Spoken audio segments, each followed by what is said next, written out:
This is Jessica. This is Kelly, the Chasing Brighter podcast. Hi, everybody. This is Jessica. In today's episode, Kelly and I debrief about a 3-day cruise that I recently went on. We talk about the forest versus the beach vacations, my failed attempt at smuggling alcohol on the ship, and we get into a great discussion about ice cream. How was my cruise? The cruise was awesome, and we were happy with everything we did. I don't think I would do it again. Our friend signed up again, but I don't know how you feel about travel, but don't you just like to do everything once? Yes. Not really, but you like Florida. I don't know. We never go to the same place twice. Okay, so you always go to different places in Florida. Yeah. So, go ahead. Yeah, I think it's always one of those where we had a fabulous time this last time, for sure, but I would have liked to have gone out to dinner, so I would have liked to have made reservations. If I did it all over again, I think there's just so many places in Florida that I would like to try different places. At the end of the day, secretly, it's like I want to go somewhere where I want to live. So I think Fort Myers Beach is a nice place to visit. Like retire? No, it's a nice place to visit. But yes, where would I want to retire? Like we want to live on a coastline somewhere. I think about that my dream. I think I'm not a beach person. I think I'm a mountain forest lady. And I love that St. George area. I loved Williams, Arizona. Because I'm not a sitter-arounder, right? You are. You like to relax. I'm a let's go explore hiker type person. Also, I don't like sand in my butt crack. I feel like sand is everywhere. It looks beautiful in pictures, and you get there, and then sands. We didn't have sheets. And sands everywhere. Well, that's a nice thing you visit because then you don't have to change the sheets. You're in the whole week. They have to change the sheets. I'm sure there was sand everywhere, but we don't notice it. We go to the beach a fair amount here, in the summer anyway. And so I don't notice it so much. You'd take a shower every day when you came home. All of us took a shower every single day when we came back. It's still, I don't know. On the other hand, because we were talking about going to San Diego, but I think about that too.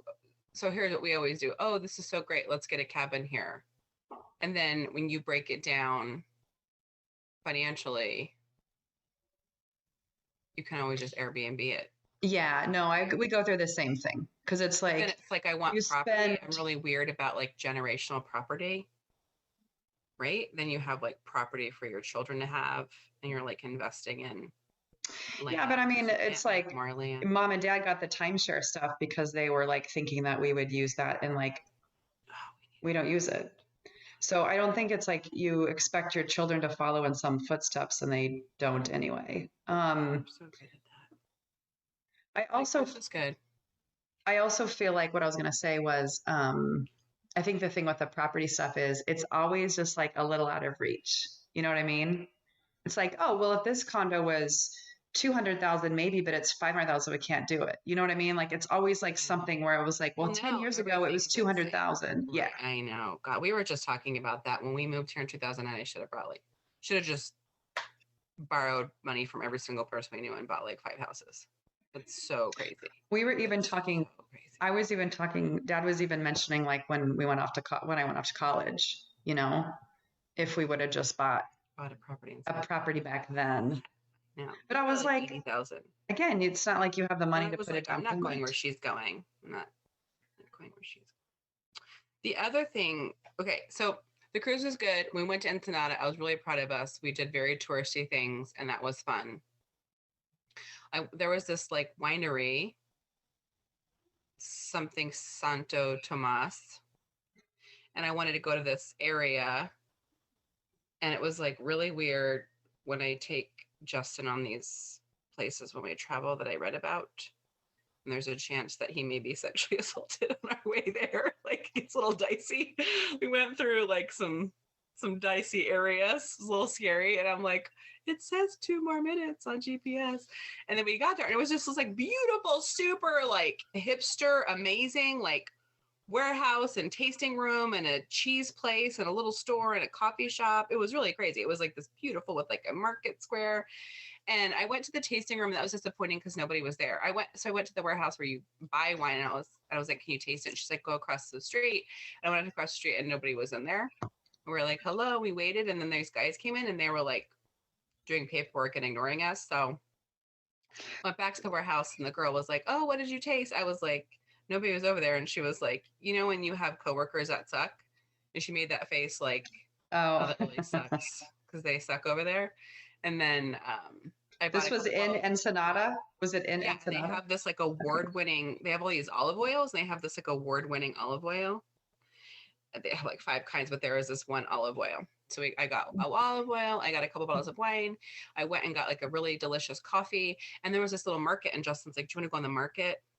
Girl, that was my market. I didn't get anything, but like, you know, I can't have gluten, and there's the brand Siete and Birch Benders, and it was like a little baby Whole Foods. Like, it was like, we didn't buy anything. We just want to look at it. And he was like, oh my God, this was your store. Like, this was my brands. Like, you know, everything was like gluten-free. It was fresh fruit. It had all this stuff. So.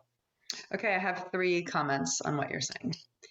Number 1, was this all in Ensenada? I'm looking at it on Google Maps. So did they Baja, like California, Mexico? So I don't understand country-wise what the situation was. But did they like, you had like a whole, did they dock in the morning? You had the full day there? Yeah, dock in the morning, and so we were on this old school cruise. I learned so much. Okay, you need to look up freestyle music. Okay. I have 3. I just have 2 more questions. Okay. But so you can keep talking about it. Was the old school cruise, and it was freestyle music, which is this like music that I had to, you know, I Googled it. I'm a big nerd. Is it like house music? It started with the Puerto Rican and Italian community in New York in the early 80s. And it was like urban heartbreak songs. And our friends are Latina, and our friends are Mexican American. They grew up in Southern California, and they're like, this was our music. This is our music. This is our music growing up. And so it was all these bands. And so it was a huge party cruise. And so there's this place called Papa's and Beer. There's only like 2 or 3 locations of like this famous club. And so everybody went off the cruise and went to Papa's and Beer. But Jess and I were like, the whole cruise is a party. So why am I going to get off the cruise, go to another country, and drink with all the same people that are on the boat? Like, I wanted to see Ensenada, and I wanted to like get souvenirs and walk around. So, so we went down Ensenada. We went like down the main street, First Street. We got little, like, all the things people say to get.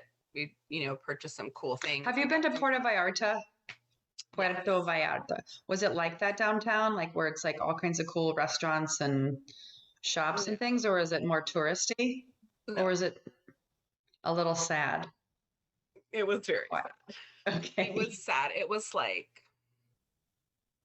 when like the little kids are selling things. You know, you never went to so it was like third world country. Like Chicle, like in San Diego. And so some of it was like sad, like the woman had her baby in a carrier and was like selling homemade bracelets, you know, so you're like, oh yeah, you know, but when we got there really early, and it was really sad when nothing was open, but when things opened up, had a happier vibe. Then we went to the wine place. We took everything back on the boat, dumped everything off on the boat. And then we went to like the boardwalk area. And by that time it was like noon. It was really happening. And that's where I think a lot of the locals go. It was a Sunday. So there was just a ton of local families there. And that was a happier boardwalky vibe where they were selling stuff. We got it's called Toasty Locos. And they take a bag of Tostitos and they cut it sideways. And we didn't know there was a translation. So it's like a walking taco on crack? We were like going off of Justin's 1995 AP Spanish. So there was like a little something lost in translation. And you know elote, you know how we love elote, right? It's the corn. Okay. So they had elote rolled in like Cheetos and rolled in Doritos and rolled in whatever. And we wanted a plain elote. Okay.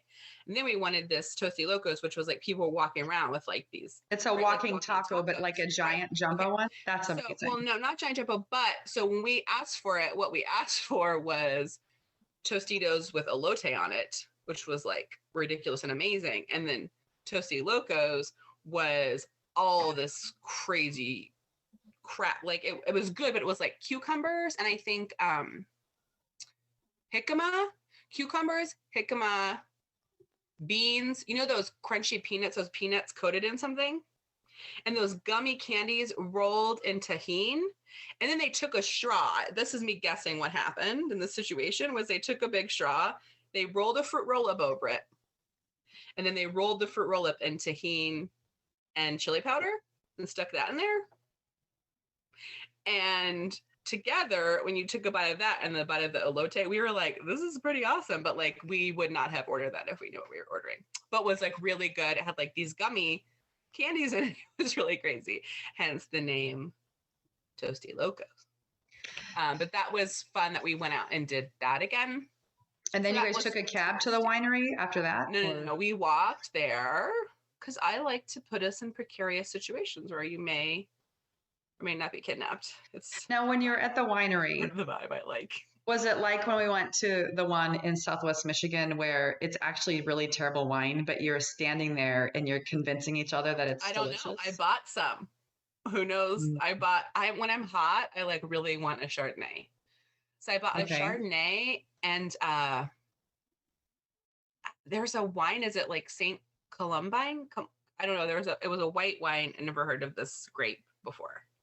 And then Justin likes, there was a Tempranillo, right? Tempranillo Cabernet. Okay. And he's into reds right now. I'm not. So it was like the mini bottle. Tempranillo is a South American red. So that makes sense. Right. It was a Tempranillo Cabernet. Okay. So I got him a smaller one of those. And the prices were like, so for this bottle of olive oil, that one, so I don't know if you heard me say 3 bottles of wine, 2.5 bottles of wine, and a bottle of olive oil, $40. That's great. I went to this place called the Tequila Room because I like tequila. I like a reposado. And so we went tasting. So we had already bought a tequila and they had a macadamia nut liqueur that Justin saw. And he was like, your dad would love that. That'll be cool. We bought that for dad. And then when we went to the silver store, you know what? I bet you that if he ends up not liking it, I bet you they'll make a killer rum cake. Ooh, put it in the cake. That's a good idea. We went to the silver store, and in the silver store, they were like pouring us shots of tequila as well. Although because we drink I'm not a lot of tequila, but because I drink my tequila on the rocks, I think it was watered down. I think it was half tequila, half water. But anyways, there was some tequila tasting. And unfortunately, we couldn't taste the wine. But we'll see how it is. It's not like it was a big financial investment. Well, if it's a Tempranillo, it'll be good. I don't know how the whites will be. What about so the grocery store? Here's something I was thinking about. Mom and Dad were here, this weekend, and I think for some reason, when you have older people who visit you, they really like going to the grocery store because all they do is think about the prices of things that they pay at home versus the price of things here or the things that they have that they don't have. So I had like a container of vanilla ice cream in the freezer. And so we were serving it. And you know how Dad is with ice cream. And so he was like, this is good, but do you guys have the Bluebell? And so I was like, no, I don't think so. And then so he Googled, he was like, they have that at Target. Because I guess Justin's like obsessed with some like home style. Here's the thing. And I know because you haven't had Bluebell. And so it's like home style creamery or something. Just really quick though, just want to say like you sound really judgy and you're speaking from an uninformed perspective. I must be. So I think you need to check yourself. You need to slow it down a little bit. So you're saying this taste the Bluebell and then you can come on back. He said that Justin buys it like multiple. Like, do they have a limit of how many you can First buy? of all, okay. You and I need to watch. So I think there's a Bluebell documentary. Are you even aware of Bluebell? And No. don't get that confused with Wells Blue Bunny, because when our Justin's family came, our nephew was like, "Oh yeah, it's a blue bunny." I mean, you should have just slapped Justin in the face. I mean, this was just so offensive. But basically, Bluebell is an ice cream out of Texas. They're claiming, Yes, that's what I heard. Kelly, they claim to have created cookies and cream ice cream. Okay. Okay. And my mother-in-law was like, "No way, this is not possible," right? So Bluebell came, they opened up here. They opened up Like they have a storefront or something? No, like a warehouse. Okay. I don't know if they Okay. packed it or whatever. It was a big deal. They had signs everywhere, Bluebell. They had jobs and everything. And then Bluebell had listeria. Okay. Okay. There was a problem in the factory in Texas. It was dripping down into the ice cream and people died. Mm. People went to prison. Like the CEOs, people knew about it. People went to prison. People died. This is the documentary. Don't give me spoiler alert. Yes. Okay. Yes. Okay. Then, and I know because when mom and dad watch the show, I get a play-by-play. That's true. Of the poor nurse that served it to people who wanted to give them a little treat. They were dying, and she gave them all a little scoop of ice cream, and 3 of them died. So that's super messed up. And true story. Okay. So the factory closed. It opened up. We got a taste of this Bluebell. They took it away from us. And I, since then, have found out I cannot have dairy, right? I can't do the ice cream. And so it just started coming back here like April. And so Justin went to the store and bought a whole bunch so the kids could try all the different flavors. Okay. And so when we had family come, it was the opposite of you. So you served like tier 3 or 4 ice cream at your home. It was Tillamook. When our family came, I don't feel like that's bad. Bluebell. Beckett, I don't remember what it tastes like, and I don't do dairy now, so I will try it. I just don't eat ice cream, and maybe I have some dairy issues too. I just don't do dairy. I mean, I have heavy.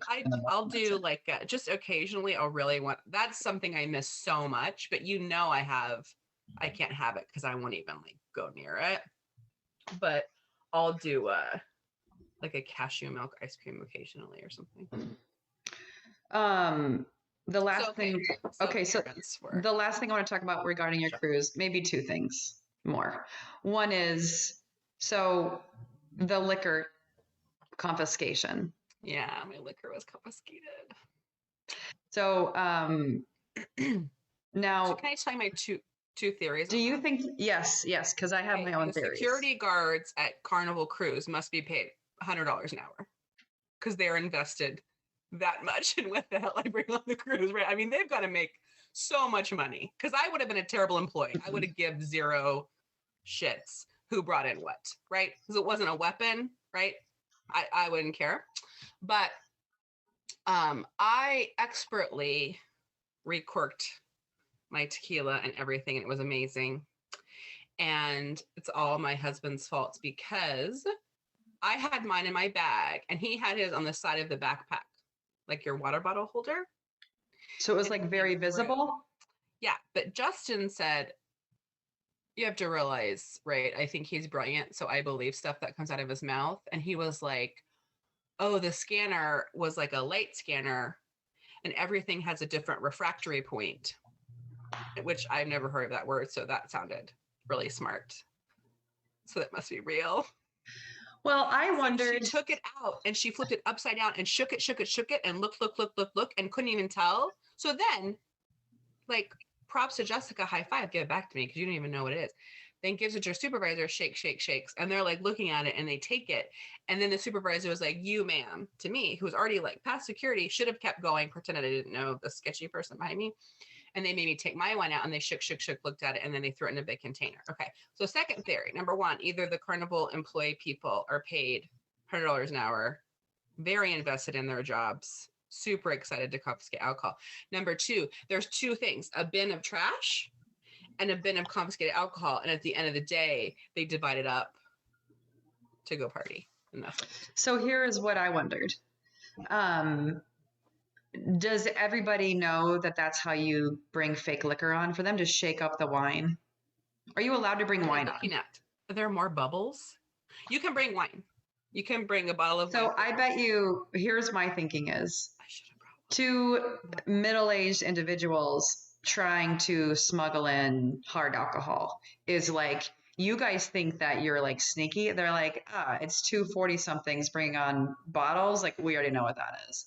No, every single person was 40 and every single person brought a bottle of wine. Uncle Dennis brings on booze all the time. I think they're like, he's going to drink that in 20 minutes, so I'm not going to worry about it. These people, they're trying to get on the cheap. We know their number. You know what I mean? Fine. So we got the drink package. Then. Those sons of bitches got my money. Hope it was worth it. Mm-hmm. And then I think back and I'm like, why was I think it was more a challenge. Like, I don't know, I would just watch YouTube videos. I'm like, I think I want to try this. I think I could do it. Like, I bet it sounds like it happened. I didn't even care. It sounds like it happened really fast too, right? Like I didn't care, but there was a clearly unhappy woman who was giving me grief in line. She was just an unhappy person. And hers was confiscated and she was going on and on about it. But Justin and I are like, yeah, if they take it, we tried. We don't really care. Right? Like I kind of just like.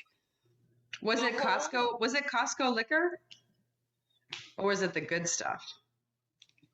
His might have been a really good whiskey, but here's our joke. So it was like, I was in it. I don't know if you commit to something where you like commit to like, I'm going to like bring on this liquor. I should have just bought 2 bottles of wine, but I just wanted, I don't know, I was committed to like doing the court thing and like everything that people were talking about. I wanted to do it, but the bottles weren't dark. Like everything's twist off now, by the way. Like everything's twist off when I That's true. And all the dark, like black bottles are twist off. And Justin's like, when you get a dark bottle, well, it looked dark with the wine in it, but we poured out its light. And so we like both of us had, because I did a reposado and he did whiskey. You can't put that in a white wine bottle because it's like a light brown. Anyways, so I had to put food coloring in it. So I feel like I had to put so much food coloring in it that Justin was like, we're just going to have blue teeth. So he was like, I don't even want it. He was like, I don't even want it because it's going to be blue. So just the whole thing, just from the start. But were they just like, but were you like, that's a really blue Chardonnay. Like what color, like what kind of bottle did you? Cabernets. No, I got Okay. But it took like a lot of food coloring to get it dark to look in the bottle. I was really surprised by that. And then Justin's like, you should have got rosés. But again, I really feel like I half cared. I just wanted to see if I could do it. Who the heck knows? The cocktails on the cruise were very nice. They had was it Carnival? You guys went on a Carnival cruise? It was like a brand new ship. It was beautiful. We've never done Carnival before. It was beautiful, brand new. We got we had a balcony. Okay. It was beautiful. And the weather was nice.